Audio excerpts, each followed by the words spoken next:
Topic ko ngayong araw, baby oil, murang pampaganda. Kasi gusto natin yung mga mura lang ang gagamitin natin. Pero ang dami-dami nating nararamdaman, ang kati-kati lagi ng balat natin.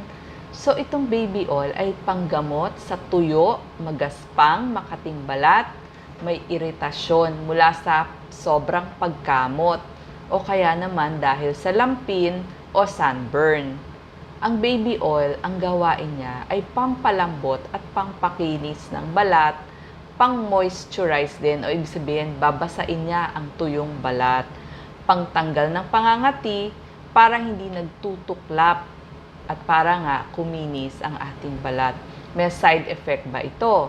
Bihira naman ang nag-allergy pero maaaring meron. Kasi pag sinabing baby oil, dapat hypoallergenic. So, tignan nyo sa likod kung hypoallergenic. Walang mga parabens, dyes, o phthalates. Napakaraming gamit ng baby oil. At ituturo ko yan sa inyo ng isa-isa. Pero, bakit ko to natutunan? Kasi yung magaling na ENT na kaibigan namin, itinuro siya para sa tutuli. Yung mga taong bumabara ang tutuli sa tenga. Nako, naramdaman ko yan. Medyo nabawasan ng aking pandinig. Merong maingay dun sa aking tenga. Tapos masakit, lalo na kapag sumakay ka ng elevator o ng eroplano. At parang laging nakalobo.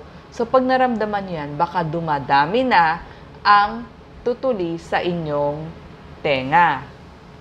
Paano ang gagawin kapag naramdaman nyo ito? Una sa lahat, kailangan walang butas ang inyong eardrum. Siguraduhin na dati nang nakita ang inyong tenga at buo ang eardrum. Kumuha ng towel o mababang unan at tumagilid kayo.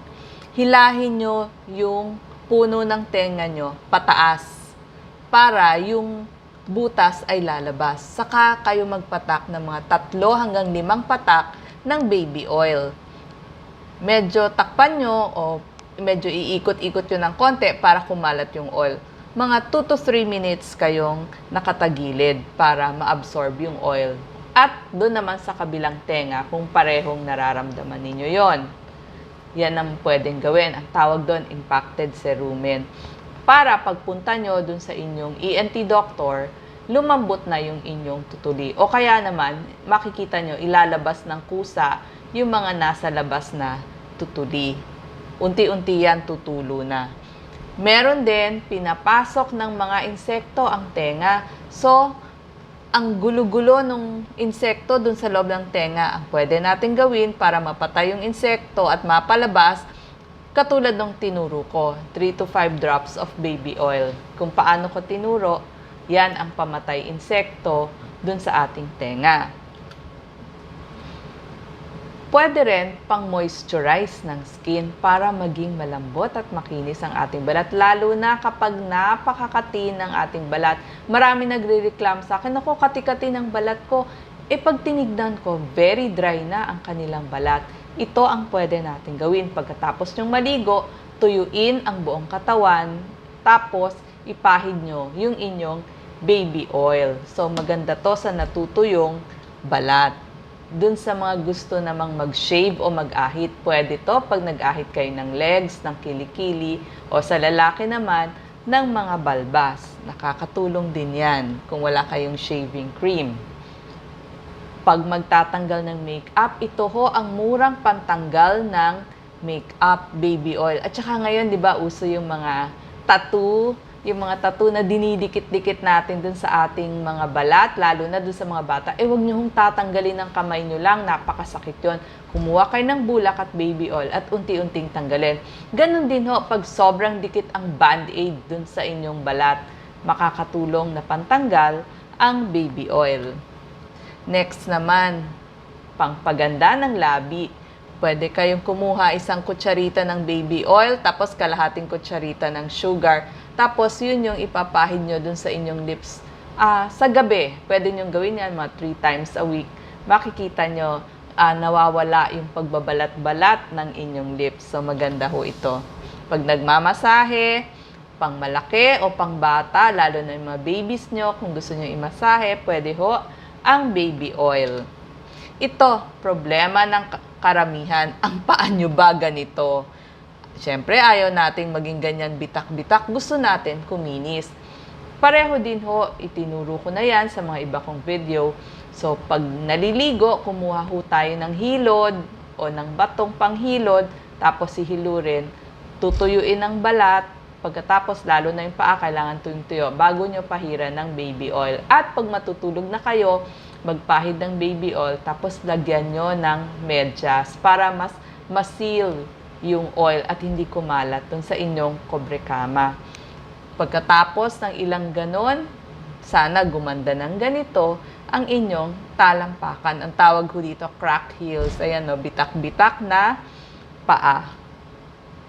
Doon sa mga bata naman na nagkakaroon ng diaper rash, pagkaihi ng bata at magpapalit tayo ng lampin, hugasan muna yung puwitan ng bata, tuyuin mabuti, at pagkatapos ay saka nyo pahiran ng baby oil. So, iyon yung magsisil para hindi laging babad ang puwitan ni baby doon sa lampin. So, nakakatulong din to kasi kawawa naman ang mga babies na namumula at nagra-rashes na ang kanilang puwitan.